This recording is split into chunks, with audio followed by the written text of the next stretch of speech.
What is going on, everybody, and welcome back to Master Crafted. This week, we are not just talking about what happened this weekend at events. Frankie decided to compile all the data from when the last balanced data slate took place. So we're going to be talking kind of what's been going on, how balanced is the game actually right now, who's still been winning, who's been losing, and we're gonna talk a little bit about. We did pick a list from this weekend just to keep that stuff in mind. But, Frankie, kick us off. What did you discover in your journey? Sure, I think to nobody's surprise, Space Marines are right at the top in almost every category except win rate. But that's to be expected when you have, over 600 players. The thing I thought was interesting here, as far as the players go, I've had a couple conversations about this. People are like, well, they have 200 more players than everyone else. I'm like, not really. World Eaters come in at 510, so 128 less. They have half as many undefeateds and less than half as many wins. So, I think Space Marines are in a really, really good spot right now. And they're in the kind of spot where they might not get touched at all either, because their win rate's under 50%. Despite all of the tournaments in winning position, all of the undefeateds, all of the tournament wins, they do still have, a lot of newer players play them. And so the win rate stays very reasonable. But I think I said it last week, but I still do think they're the best army in the game right now. I normally list by win percentage, but I listed by wins this time because I wanted to make that point. There's the meta is very healthy. A couple outliers down at the bottom, that need some tournament wins and need some help win rate wise. I think it wouldn't be too hard to fix those armies up and get them up there. Some of the internal balance is a little off, I think, but the overall balance is really good right now. Yeah, I would definitely agree. Let's kind of start at the bottom. First of all, with the worst win rate of the factions that matter, right? Imperial Agents just isn't an army. Imperial Knights, though, they are sitting the lowest right now with only not even 44% win rate and not a single win to their name. They are one of the only ones who don't, including GSC. GSC is still getting wins, though. They might not be winning tournaments, but they haven't seen a ton of players. A lot of people did shift away from them after those major changes to I forget the name of the detachment, but they saw some major nerfs. People really shifted away from them, and they're still getting wins for the people who are playing them, but Imperial Knights they are not getting the wins more than most other factions. Is there any changes off the top of your head that you would maybe think of? Do they just need some points reductions? Well, I think that points would help them a lot for sure, but this is a big problem at the end of editions. A lot of times the game tends to get deadlier and deadlier as the edition goes on, that just the lethality goes up, and Imperial Knights lost a pip of toughness from everything. They did go down in points, but it's a tough army to balance, especially as the game gets deadlier, right? Because you can't have them be invincible. But right now they die. A lot of armies can just pick up all of the knights in one turn, which is, a lot of the top performing armies can do that. So Space Marines is very good at it with Rep X's and Lancers. Eldar obviously are incredibly good at it. So you look at the stuff, and Tau is good at it now too, with the Riptides going up to strength 10 really helps them a lot. It's just a tough spot for them as the game has gotten deadlier. So they might be screwed till the next edition, sadly. Yeah, I do think it is one of the really tough parts about Imperial Knights right now. For one, I think there's just such a big difference between them and where Chaos Knights are. Like, Chaos Knights, you have a detachment where you just have lethal or sustained on demand, right? But also, when you just look at the flexibility with what Chaos Knights have in their chassis alone, yep. It's such a better starting point. Whereas when it comes to Imperial Knights, right, if you really want this bondsman ability, you have to take this one, but the guns and the arms aren't super flexible. And then they only have two types of armigers. Right. Like, they have no carnivore equivalent. Like, their melee, when it comes to actual, ability to kill stuff with little knights, it's so much worse. And I think that's one of the things that I would like to see for Imperial Knights is a little bit of variety when it comes to their armigers. I think that would actually be a very nice, simple change for them alone.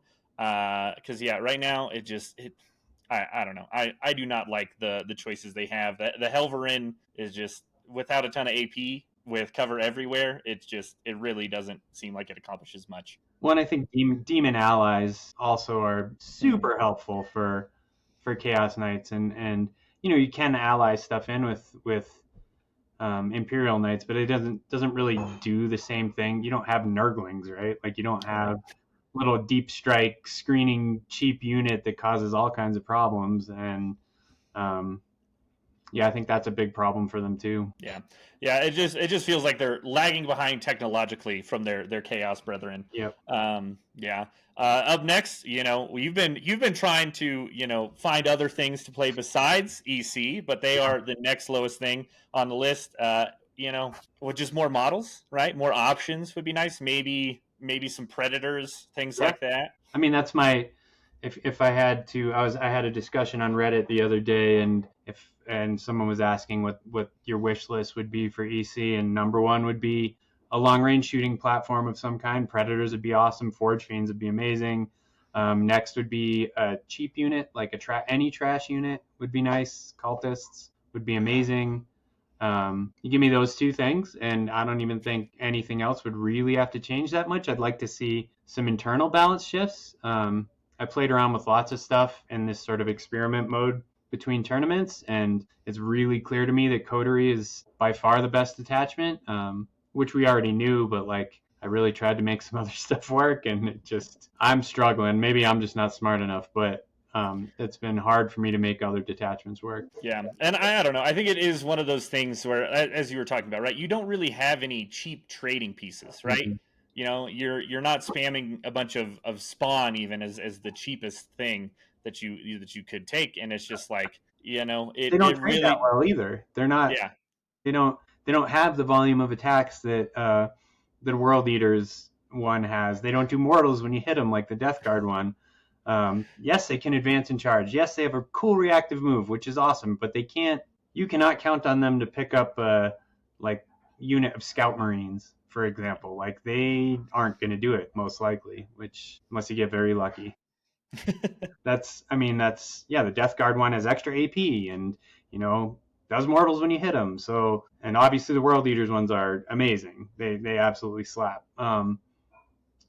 But yeah, it's tough. We don't have those. Like if I want to trade, I'm usually throwing away an infractor unit with a Lord. That's not cheap, and I need them for to play the game. yeah I would love to have some garbage units, and EC would be awesome. yeah Again, it that's it kind of against the idea of Emperor's Children, but I think like Cultit, why can't they have? I mean, don't they have weirdo gimps that worship them and follow them around? right? Isn't that a thing? Just some like arcoflagellants Yeah. reskinned, something. That's all he's asking Uh-huh. for. Uh, yeah, no, I do think that's fair. And again, Emperor's Children, I feel like is very much like it really comes down to your opponent path. Like, what are you playing into? There's some things that as an EC player, you're just like, yeah, good luck. And there's other things where like I have no idea how I'm going to go into this. And I think that's just the problem with EC right now, especially. Hopefully, they'll see some love in the next data slate and also maybe some more models and options. That would be amazing. But those two are the ones that, like, I feel like we really are looking at, like, hey, they could use some help. The next lowest win rate overall is Astra Militarum. And as a Yep. guard player, I think I would love to see some buffs, but we're still getting a good amount of wins. We still have a ton of tournaments in winning position. It is a very as much shit as Phil likes to give that it's a smooth brain army and you just put stuff out, like it does still take a good commander to pilot that to success, and there's people doing it, right? For sure. So I think it's just those two that were really like, man, uh, send some help their way. But other than that, as Frankie said from the get go, like it's a fairly balanced meta. Yeah. So what's on the other end of the spectrum that you first want to talk about, Frankie? What's been crushing it besides maybe Space Marines? We've already kind of went on that Yeah. tangent, I but won't go off too much on Shadowmark, and I won't go off too much on Victrix. Everybody knows that they're problem kids. But I think Tau is really interesting right now. I mean, maybe not interesting um, in a like dynamic way, right? Like they're sort of John Kilcommons from Tau Tactics and I were kind of chatting about it in my team's chat, and he was calling them Xenos Guard, which I think is fair, right? Like they have these big sort of cool shooting platforms. They have some trash units that actually really aren't even that trash. They do die very easily, but like they OC2 like 10 bodies that are pretty cheap and can steal stuff and hold objectives. And honestly, those Pathfinders with -1 to wound, I played John with my guard with my Tyranids this weekend. And it took like half my army to kill one of those units of Pathfinders, which says maybe more about Tyranids than it says about Tau. But it was interesting to see that they're kind of a pain in the ass, and they're OC2, and they shoot pretty hard, and they have scout moves, and I think Tau is in a really good spot right now. Maybe surprisingly, I think when the stealth suits caught that nerf, people were like, "Uh-oh, they're in trouble." But I don't know, man. I think they look pretty good. I think they're actually going to be the benefactor of being one of the factions that have the most readily available answers to Victrix Guard. Yeah. Oh yeah. Like Riptide just being great AP, flat damage 4. Like, oh man, that sounds disgusting. Would wound them on 2s if it wasn't for the -1 to wounds. Yeah. So they still wound them on 3s, which is not bad. Right. Yeah, you still have Rampagers and stuff. Pretty good melee options to go in, do some damage. Like, I don't know. I think, because looking at, like, as a guard player, all of my best tanks are damage 3. When it comes to having to deal with what I think is kind of like, really setting the meta, which is Victrix Guard right now, I think, I just have damage 3. And I'm like, this is so inefficient. Like, is there anything else I can take? And there's just not great answers within Guard and stuff. So I think that makes Tau one of the top counter meta picks just off that principle alone. Yeah, totally agree. Another interesting one on here too is Necrons, who have just not been bad at all ever this entire edition. Like they've never been at the top. I mean, they've been really good though the whole edition, and they still very clearly are very, very good. Another one that probably takes a bit of player skill to really do well with. They're under 50%, but 13 undefeateds and 12 wins since the data slate is pretty good. Yeah. I mean, an army that has a lot of invulns, right? Like you just rates. If you just really understand how to abuse your tankiness and understand kind of the threshold of what damage you can take to live and still be around the next turn. Necrons are just such a pain. They are, as you were saying, like they're just the A-tier army for this entire edition. They just have never really, really been that bad. They've always just been a contender, and it remains true. Who would have thought?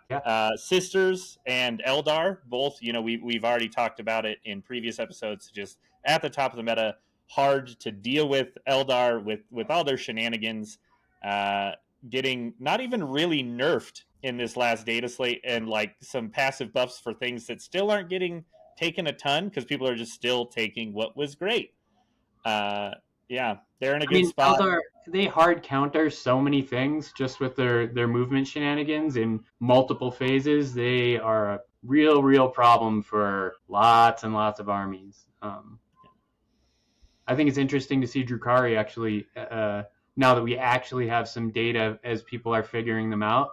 I think they're also very good. That witch detachment just is a huge problem for so many people. That reactive charge and fights first all over the place. And Scourges obviously just absolutely slap with a pain token, which just don't run out. So. Yeah, and that's one of the other things, right? This data is from mostly people still trying to figure out Drukhari, right? Like, if we had taken this snapshot a couple weeks after they started, right, they would be right there at 50%, at least, and stuff, as people have actually kind of figured out what builds work the best, what's kind of min-max and stuff. Still very, very good. And that wish detachment, if you're a Drukhari player wanting to play teams especially, like that witch detachment almost seems like an auto include, because it is a problem for so many armies to deal with.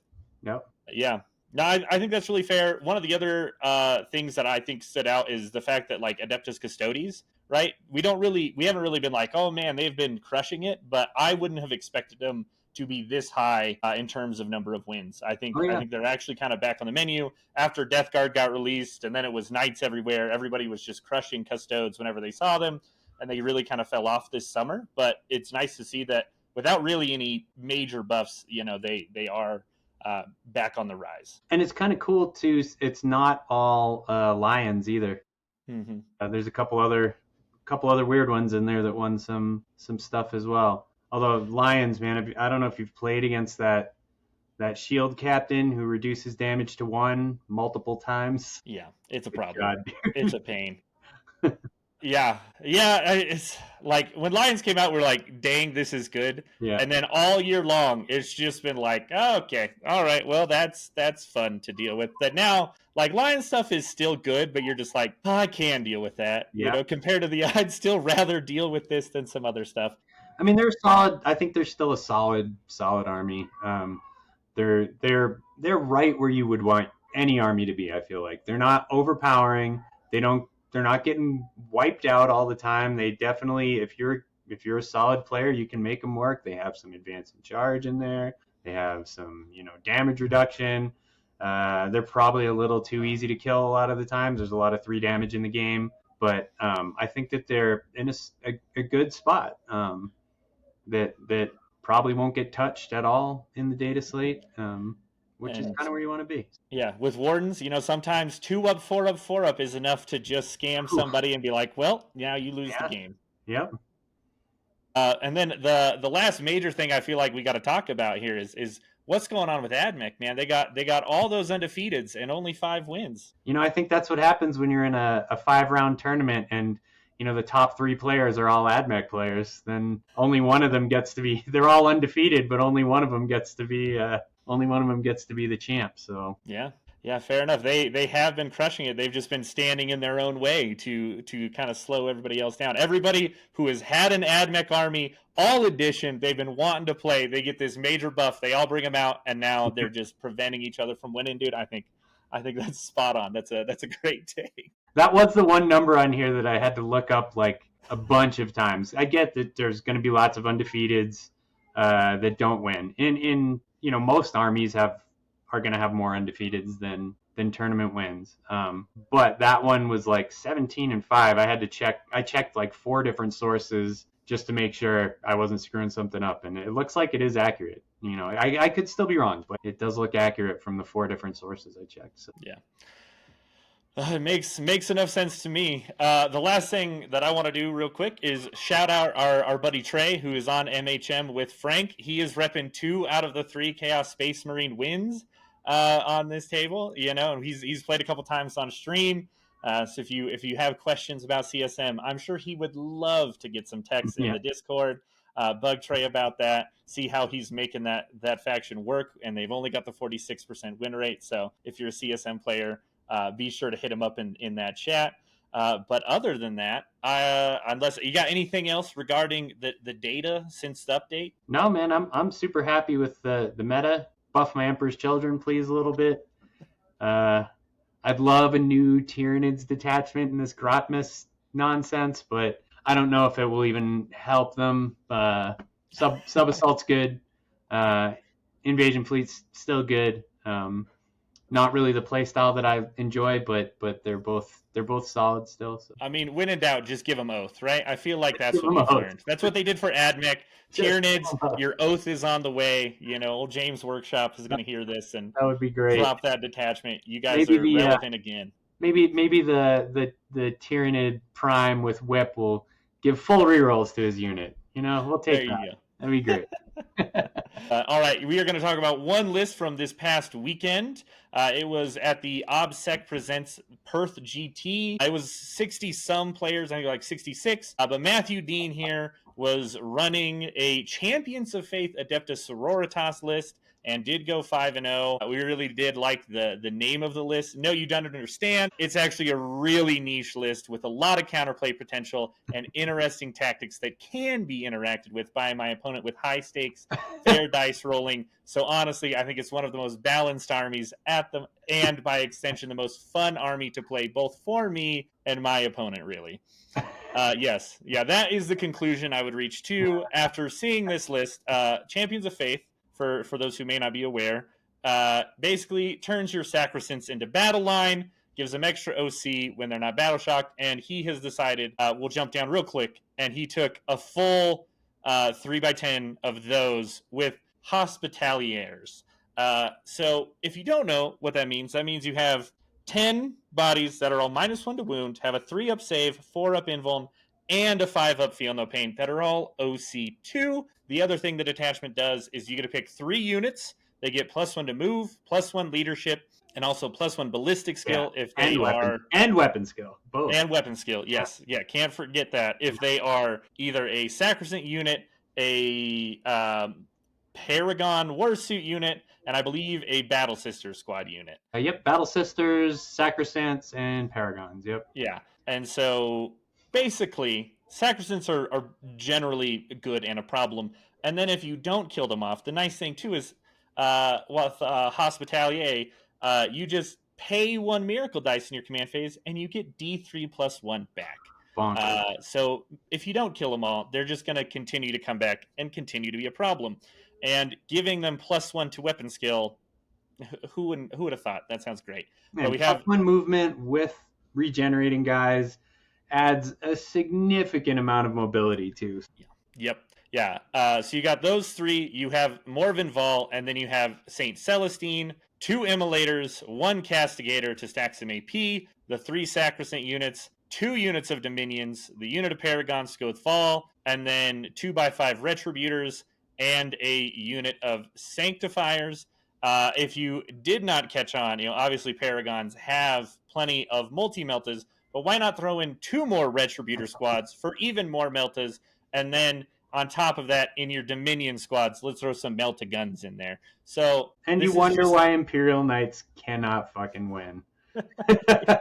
Yeah. If Imperial Knights were to see this across the table, I do not know what the heck you're going to do, because you're going to have a very hard time removing those Sacrosancts. And then as soon as you step out, like, all the Melta in the world will definitely kill your small knights. Just a Dominion squad alone, probably, maybe a little more. But and then you just got Morven Vol running around with the Paragons, picking up a big knight at will. Yeah, brutal. Very fun list, though. When in doubt, just take all of the defensive buffs you can. If we've learned anything from Victrix Guard, right? Just be a problem. Give yourself -1 to wound, and just enjoy it. Please don't get me started on Victrix Guard. Please, please, please. So before Frank pops off, we're going to go ahead and wrap this up. Thank you all for tuning in. Congratulations to Matthew on your GT win. Do not forget to like, subscribe, join the Discord. That helps us out a bunch. And in the meantime, do not forget that victory isn't given, it is forged, and it's forged right here on Mastercrafted. We will see you all next time.